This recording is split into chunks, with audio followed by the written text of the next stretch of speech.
Assalamualaikum warahmatullahi wabarakatuh. Selamat malam semuanya.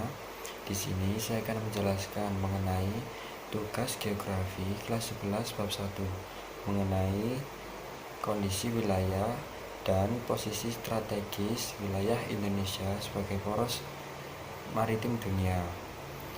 Guru pembimbing DRS Soekardi, MSI. Perkenalkan, nama saya Muhammad Miftahul Rizky Andi Putra, kelas 11 IPS 1, absen 22.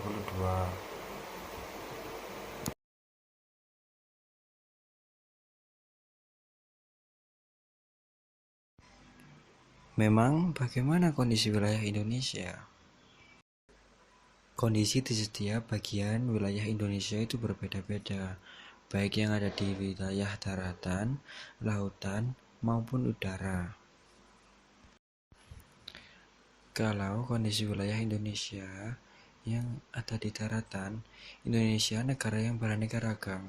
Di daratan, dari hasil tanahnya sudah terlihat jelas bahwa Indonesia merupakan negara yang tanah yang sangat subur dengan hasil panen yang berlimpah ruah, seperti teh di daerah Bandung. Dan tidak hanya itu, di daerah daratan juga ada hewan. Indonesia juga kaya dengan hewan-hewannya. Bila di akhir, kondisi wilayah Indonesia ini juga sangat subur, berlimpah dengan hasil airnya. Indonesia juga memiliki potensi-potensi yang ada di alam. Salah satunya pertambangan bawah air. Tidak hanya itu, biota laut seperti ikan memiliki banyak jenisnya. Tidak hanya itu, rumput laut, terumbu karang, koral juga ikut menambah keindahan laut Indonesia. Sedangkan di udara, tidak terlalu banyak kegiatan yang kita lakukan dari udara. Namun yang perlu kita ingat bahwa Indonesia memiliki bandara internasional yang ada di Surabaya, Jakarta, dan kota-kota besar lainnya. Selain itu, kita juga memiliki hiburan-hiburan yang terkait dengan udara seperti terjun payung dan lain-lain. Oh, begitu. Ngomong-ngomong, Indonesia juga jadi poros maritim dunia. Emang apa yang dimaksud sama poros maritim? Poros maritim merupakan kondisi wilayah negara yang memiliki konektivitas antar pulau yang baik. Industri perkapalan dan perikanannya berkembang, transportasi lautnya lancar, serta keamanan maritimnya juga baik. Kalau dilihat dari pengertian kata penyusunnya, poros maritim terdiri dari kata poros dan maritim. Poros dapat berarti ujung puncak, atau juga posisi di tengah-tengah. Atau kalau disambungkan dengan geo, poros berarti garis yang menghubungkan kutub utara dengan kutub selatan. Oleh karena itu, dalam hal ini, poros dapat diartikan sebagai posisi yang di pusat untuk menghubungkan satu wilayah dengan wilayah yang lain. Sedangkan kata maritim berarti hal yang berkaitan dengan laut, seperti pelayaran dan perdagangan di laut.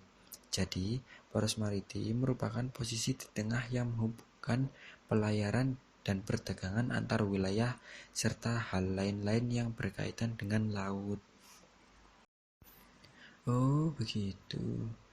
Memang apa saja pendukung atau hal yang mendukung posisi Indonesia sebagai poros maritim dunia? Hal-hal yang mendukung Indonesia sebagai poros maritim dunia ada beberapa. Yang pertama, Indonesia merupakan negara kepulauan yang luas, wilayah lautnya lebih besar daripada wilayah daratannya. Dengan kondisi luas lautnya lebih besar, maka Indonesia harus menjadikan laut sebagai jalur penghubung antar pulau. Apabila jalur konektivitas antar pulau Indonesia bisa berjalan baik, maka Indonesia dapat menjadi penggabung konektivitas antar laut di dunia. Yang kedua, posisi Indonesia di antara dua samudera dan dua benua. Posisi di antara dua benua dan samudera merupakan posisi yang menguntungkan Indonesia karena menjadi jalur lalu lintas. Peran Indonesia tersebut perlu untuk terus ditingkatkan. Yang ketiga, Indonesia berada di wilayah ekuator yang menyebabkan potensi terjadinya badai angin Tipon sangat rendah sehingga perairan di Indonesia menjadi perairan yang relatif aman untuk pelayaran. Dan yang keempat, Indonesia memiliki sumber daya laut yang berlimpah. Hal ini menyebabkan Indonesia dapat menjadi pemasok sumber daya laut untuk negara lain. Jadi, itu tadi potensi pendukung Indonesia sebagai poros maritim dunia. Gagasan peran Indonesia menjadi poros maritim dunia pertama kali dikemukakan oleh Presiden Jokowi pada KTT Indonesia Timur yang berlangsung di Myanmar tahun 2014. Pada waktu itu hadir 10 negara ASEAN dan juga negara mitra ASEAN yang antara lain Amerika Serikat, Tiongkok, Jepang, India, dan lain sebagainya. Begitu. Emang apakah saat ini mungkin bagi bangsa Indonesia mewujudkan Indonesia sebagai poros maritim dunia? Mungkin masih bisa, karena Indonesia memiliki kekayaan laut yang melimpah dan juga letak geografisnya yang strategis.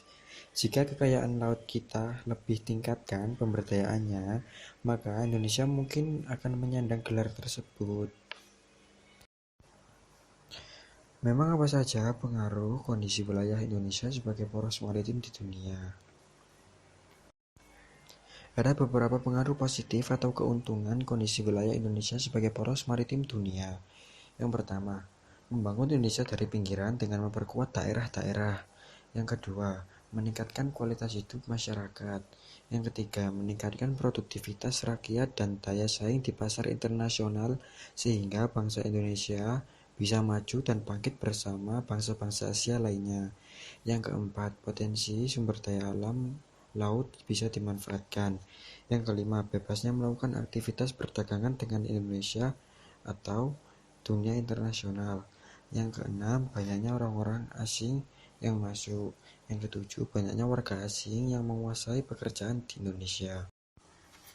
Indonesia sebagai poros maritim dunia merupakan gagasan atau wacana pemerintah untuk memajukan potensi perairan Indonesia. Motivasi dari saya, janganlah engkau menyanyiakan hidupmu untuk menunggu datangnya saya, tetapi yakinlah bahwa engkau mampu untuk terbang sendiri. Sekian dari saya, kurang lebihnya mohon maaf bila ada salah kata. Wassalamualaikum warahmatullahi wabarakatuh.